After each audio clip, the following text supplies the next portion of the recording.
Hall of Fame tennis player, Hall of Fame human, my friend, my colleague, Andy Roddick, joining us on the Mercedes-Benz Vans phone line. Andy, we just had Brooke on the show. I don't know if you were able to hear that, but how's Bob Costas doing?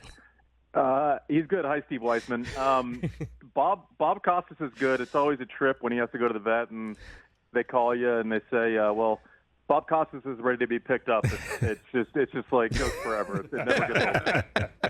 I mean, I looked up to Bob Costas a lot growing up, so I think that's a really cool name for a dog. For us, I mean, this is kind of like prep for TC Live tonight. I mean, we're going to be joining forces in about 7-8 hours for a show from Canada. I know you're probably watching tennis right now. Serena and Venus Williams are playing Canada. Serena's actually on court right now. I've got this monitor in front of me with 6 different screens. She took the first set against Nuria Parisis Diaz. So U.S. Open is in 3 weeks. First, instant analysis. If you've been watching Serena, what have you seen? Yeah, she looks good. And listen, I care less about how she looks kind of in the course of a set. If she can get through matches, Steve, even if it's not her best, which honestly, it'd be crazy to think that she's going to kind of come out of the gates with anything near her best because she's played 1 match in the last calendar year.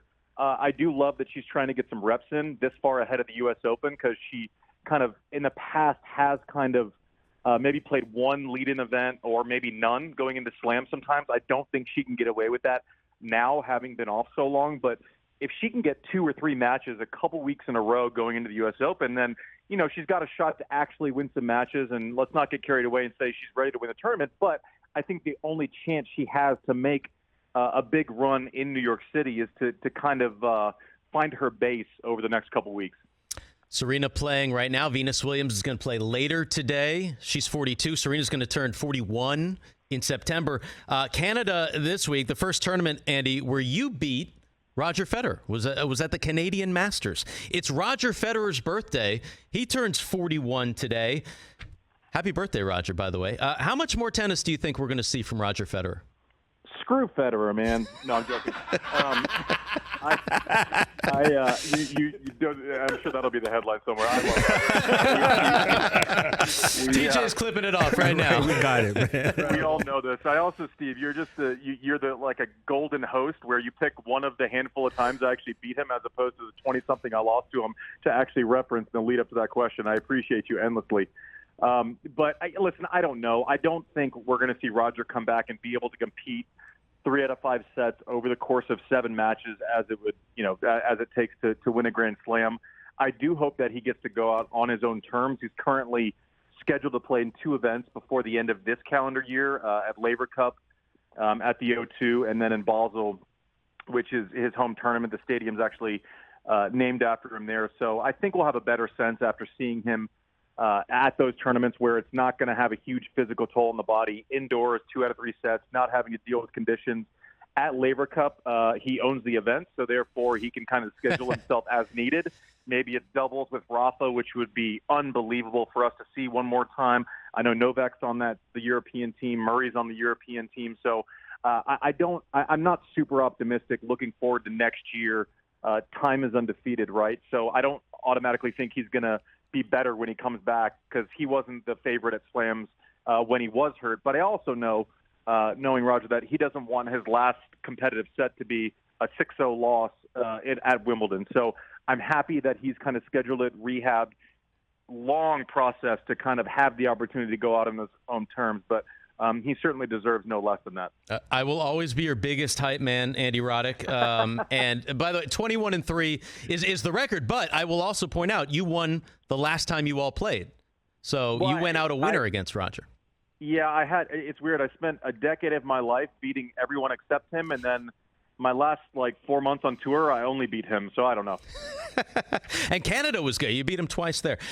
You brought up Laver Cup, which I think is fascinating. I want you to talk a little bit more about the fact that we've got Roger Federer, Rafael Nadal, Novak Djokovic, and Andy Murray all playing on the same team. How cool is that? Yeah, it's pretty insane. I mean, I think the only real comp, if you're just going purely team competition, as when it's actually a pretty serious event, would be maybe the Dream Team in '92 with Team USA. But to kind of have the guys who pretty much have all of the titles from, the past, almost 20 years now. I think especially because we don't know, Murray's playing with metal hips. Roger has obviously had his knee issues, and that'll be the first time he plays in 15 months. Novak and Rafa are playing great, but you feel like Rafa is kind of one physical ailment away. We certainly don't take his health for granted at this point. So it is nice that they're on the team together. I think it'll be more of a celebration of their careers and what they've accomplished. Obviously, Andy Murray's kind of adopted home country there at the O2. Roger's so popular. Novak, Rafa. It's going to be fantastic, and it seems like Laver Cup would be the right place for that to take place because it is a made-for-TV event. They let you in the locker rooms. They let you hear the conversations. It's the best access point that we have as tennis viewers. So what better place to be actually be able to kind of take a peek behind the curtain with those four. I cannot wait for it. It'll be on Tennis Channel. And you brought up the Dream Team. And by the way, today is the 30th anniversary of the Dream Team winning the gold medal, 92 Olympics in Barcelona. They beat Croatia and they took home the gold. They reclaimed the gold for the United States. So because of that, I'm going to ask you this. Cage match. You got the big three, Roger, Rafa, and Novak, against the big three, Magic, Bird, Jordan. What happens?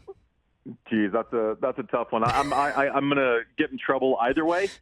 But the way I see it is you have an argument with our three of who are the best of all time, right? And you can, pretty much choose any one of those three from the three that you picked from the Dream Team. And this is no disrespect because they're all great, but Magic and Bird, you don't often hear in the greatest of all time conversation. Now, whether that's fair or not, it's kind of the way it is. So I'll take three that are in the conversation for the best of all time with Roger, Rafa, Novak versus those greats that you mentioned, where Jordan is kind of the one that is consistently in that conversation. Tennis once again rules. I expect nothing less from you, Andy Roddick.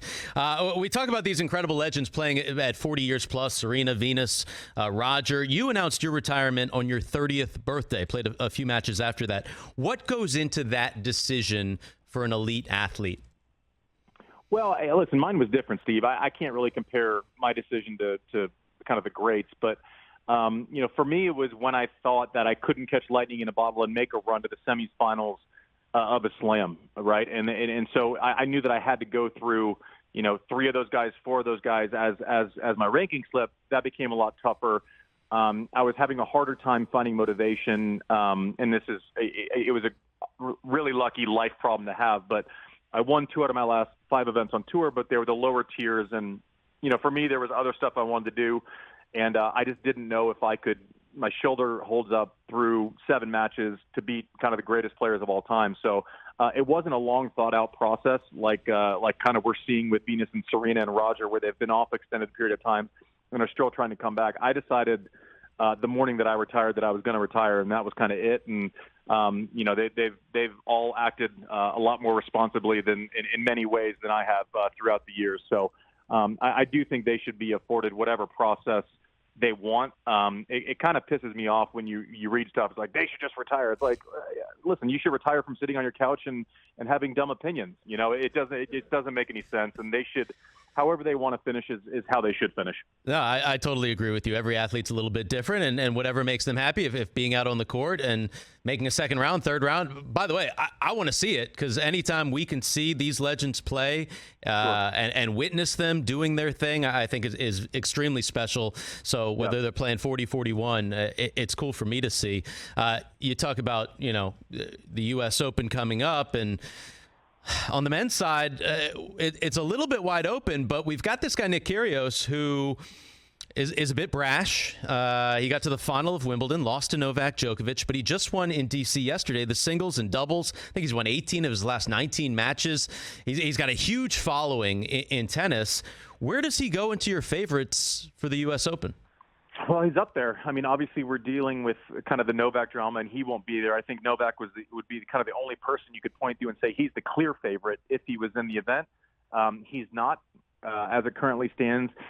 We don't know how healthy Rafa is off of the torn abdomen, where he couldn't play that semifinal against Kyrgios. Steve, for a long time, I questioned. Let's put it this way: no one's ever questioned Nick Kyrgios' physical ability. In my opinion, he's the only person on earth whose physical talents can rival the big three that we were just talking about, right? And so, but physical talents hasn't always equaled physical fitness. It certainly hasn't equaled mental readiness throughout the course of his career. Navigating through Wimbledon, getting through best-of-5 set matches, playing in those pressure moments, those are all good things for Nick, and it would have gone one of two ways on the heels of that Wimbledon. Traditionally, when he's done well, he's kind of been satisfied and has maybe coasted through the next couple of months. Big deal, Steve, that he goes into Washington, which is a pretty big event in the lead up to the U.S. Open. Brutal conditions, outside, metal stadium, just breathing on you, humidity. To go through singles and doubles and not to tap out mentally or physically is a big sign. I remember us being on before Wimbledon and you kind of asking me a similar question and me saying, I don't know if he has the body or has put in the work to actually get through those matches. Getting through a tough tournament like that in DC with those conditions is a big sign for Nick Krygios, and I think it puts him into the top, 2, maybe 3 favorites for the U.S. Open. Top 2 or 3 favorites for the U.S. Open. Nick Krygios, who would have said that a year ago? Now he's back inside the top 40. He just won a couple of titles. He's winning multiple doubles titles. He seems focused, and he told us, after Wimbledon and losing that if he had won, he would kind of have checked out at that point. This is his favorite tournament, Wimbledon, all-time growing up. All right, I've done everything I need. I'm done. Now he has something to shoot for. I think Novak Djokovic gave him a lot of encouragement and to keep fighting and keep going for it. So I'm looking forward to seeing what he does in New York. Andy, one positive that came out of COVID was getting to work with you, getting to know you. You had done radio before. You had worked at FS1. What made you want to get back into broadcasting and specifically tennis? I don't know that I was sitting around. For me, it's never been about lack of love of the game or lack of interest in what's going on. And I certainly tune in whenever I can. But, all of a sudden COVID happens and precedent is set from not having to travel to everything. As you know, kind of having been one of our leaders at Tennis Channel, you normally have to travel a lot in the tennis if you want to stay in the space. And that was just something I wasn't really willing to do with a young family and kind of other priorities. And so, given the chance during COVID, you all let me in and let me on air, and luckily I had you to guide me. But I was happy to kind of talk about it again. Tennis is my first love, and the precedent was set from being able to kind of like broadcast from your closet or your attic or wherever you might want to. And so I had fun. It seems like Tennis Channel kind of had fun, and it's been a continued relationship. It's still one where we don't have anything real formal, and I just enjoy showing up when asked, and I still enjoy talking shop about tennis, and it's been a nice little kind of lifeline back into the sport. It is awesome to have you. We are so grateful to have you on Tennis Channel because your perspective is like none other, and it's been good getting to know you as well. In addition to tennis, Andy Roddick, you are the co-owner of a golf course and a bourbon with Peyton Manning, Hall of Famer Peyton Manning, just one Hall of Famer to another. How did that come about? What's it like to work with Peyton?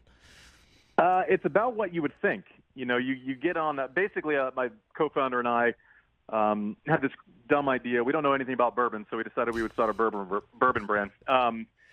But it was out of Tennessee. We figured, we'd go get Tennessee Jesus, Peyton Manning involved, and we kind of just asked, and he was interested, and so kind of that was that. And then, but as far as working with Peyton, the weekly Wednesday calls, he's very into details. I'm sure that's surprising to everyone. Everyone has to have a role in what they're going to do before next week, so it's not kind of a leap to imagine what he would have been like in a huddle, but. He just hasn't slowed down at all since he retired. He has so many things going on with his production company, and we've all seen him on with Eli as kind of an alternative broadcast option during the football games. And he kind of wants to do it all, and he is doing it all. So it's been fun to work with him on this venture, and obviously we're better for it at Sweetens Cove. Do you talk shop at all about your careers, about broadcasting, what you're doing now? Not really. It's pretty kind of business centric. I don't think he really cares what I did. I don't know that we need to rehash, the 12-yard out that he used to throw. I think our focus is more on trying to grow a brand. We're in 13 states currently, and kind of growing year over year. And we just want to kind of make a great brand, and at least provide the resources for our blender, Mary Ann Eves, to put out a great product. Cannot wait for. I'm still waiting for my bottle of Sweetens Cove, but now that I've given you the opportunity tough, man. It's like the booze industry is like the last mafia, man. You got to go through everyone to get it on the shelf. Andy, we're trying to promote stuff here. You've got a big platform on social media, nearly 1.5 million followers. The content is. I love the content. How would you characterize the content that you put out? Probably pretty polarizing. I have opinions on a lot of stuff. I like rarely comment about tennis, but I get told to kind of shut up and dribble a lot on my Twitter account. So I guess that's how you'd categorize it. Who told you that? I don't even know how to say this. Santan Dave is better than Eminem. What was that about? Oh man, my friend Paul Little is from London, and his nephew's over visiting, and so He said he's really into hip hop. I said, "Who's the greatest of all time?" And he said, "Santan Dave." I go, "It can't be the greatest of all time if I don't."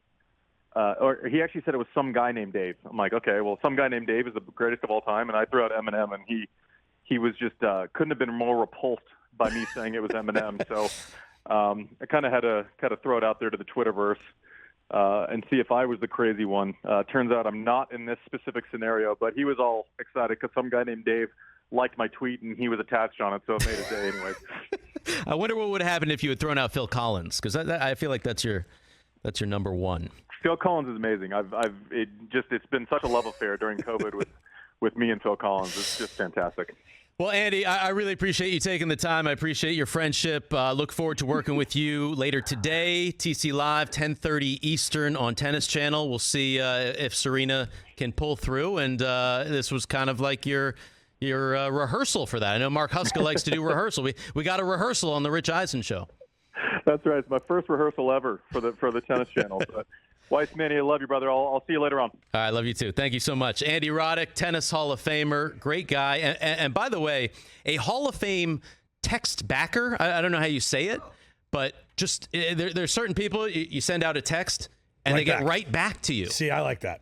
That's Andy Roddick.